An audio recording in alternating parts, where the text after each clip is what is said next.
Time for us to delve back into the morning's papers. Here with me reviewing them today have been Alison Stewart-Allen, Chief Executive of International Marketing Partners, and Paul McNamee, UK Editor of The Big Issue. So welcome back to both of you. Paul, we're going to kick off with your first choice, and this is the front page of the Daily Telegraph. It's their main story. They're saying that President Biden isn't going to come to the coronation. Yes, this is pretty interesting. The coronation May the 6th. There's a lot of people in the UK who are interested and keen on this event. Not, it seems, Joe Biden, who is looking like he won't attend, and the Telegraph and others are saying that both the Palace and the White House are trying to play this down, say that it's not a big deal, there's no rift. This just happens that Joe Biden's got other commitments and he can't make it then. And that he will send somebody else, the other representatives, and it's been suggested that First Lady Jill Biden will be the person who will take his place. Joe Biden is due in Ireland, in Belfast, in April, around April 11th, for the 25th anniversary of Good Friday Agreement. And it's clear that obviously takes precedent for him, that the importance of that and the importance of making sure that the Windsor framework is bought into by all parties there and Stormont gets up and going is more important than attending the ceremonial coronation. But I suppose that until we understand exactly who it is that is going to replace him, questions will be asked about this ongoing issue of special relationship between Britain and America.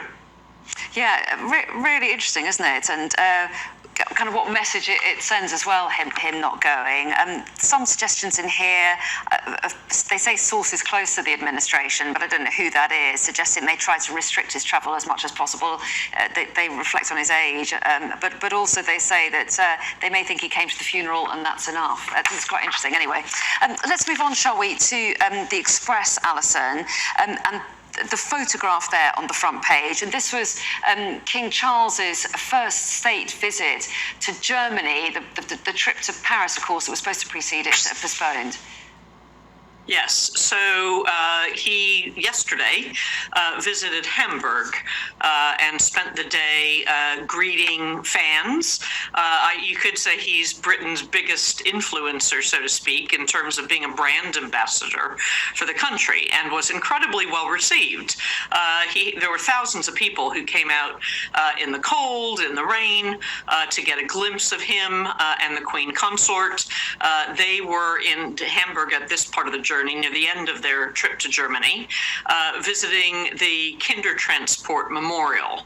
And by all accounts, he and Camilla seem to be extremely popular. So using the royal family in this way to sell the image of Britain abroad looks like it's a very wise thing to do, and is hopefully going to get a payoff in terms of tourism, inward investment, job creation, and all the measures by which ideally the royal family are judged. Yeah, indeed. Let's turn away from royal issues onto the Mirror's front page, Paul, and a really touching photograph, poignant in the circumstances, of course, of Paul O'Grady with his partner, and the paper focuses on a surge in donations. Tell us where they've gone. Yeah, sad news this week about the death of Paul O'Grady and the incredible outpouring of affection for him.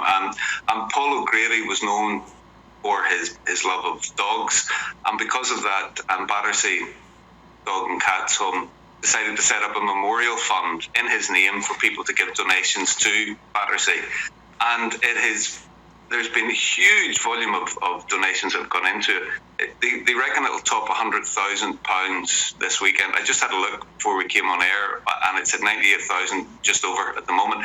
So that incredible potency and incredible advocacy that Paul O'Grady had for animals and to make sure that animals were housed properly still goes on after death, which is just a really great and remarkable legacy from him. And I guess that fund will remain open. They haven't said if there's a particular figure they're after, but it's something that's welcome and it's good news, I think. Indeed, and just another reflection on how we as a nation love dogs, and we love dog lovers as well, don't we? Okay, and let's turn to the Telegraph front page. It's a small story on the front page. There's more inside, saying glass of wine a day is not going to kill you.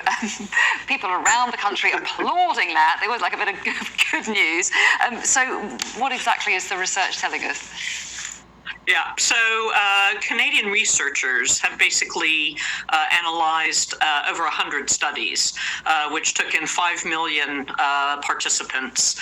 And they've basically concluded that a large glass of wine a day for women and 2 large glasses of wine per day for men actually will have no impact whatsoever on life expectancy or the risk of dying sooner or differently than had you not had the wine or alcohol. So it doesn't always have to be wine. It's about the number of units.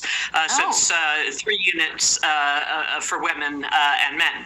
Well, as long as it applies to gin, then I'm happy. Then that's all right. Do you know what? We are nearly out of time. I trust that you haven't already had your glass of wine for the day. I'm not going to quiz you on. Oh, you haven't. That's all right. I've got away with that. But we are. Start. Well, you never know. You've been up for hours already. I'm not going to judge.